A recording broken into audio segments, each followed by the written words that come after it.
دخلت ضمن 100 امرأة ملهمة في العالم. من هي السورية ديما الأكتع؟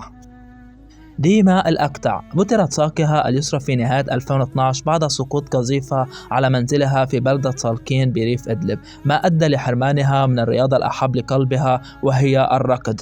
وبعد ذلك لجأت ديما وعائلتها الناجية من القصف إلى لبنان قبل أن تحصل في 2017 على حق اللجوء في بريطانيا، حيث أجرت عملية حصلت بها على ساق اصطناعية رياضية تمكنها من التدريب والعودة لممارسة الجري.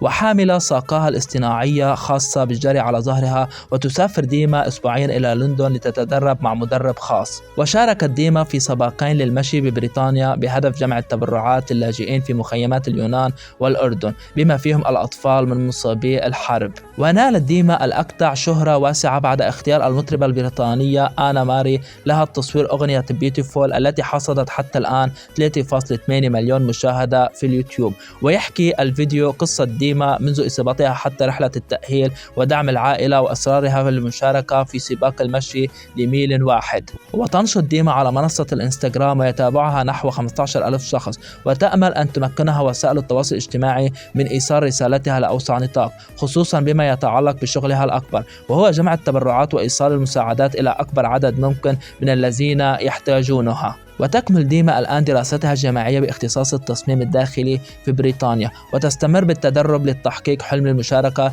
في الألعاب البارالمبية.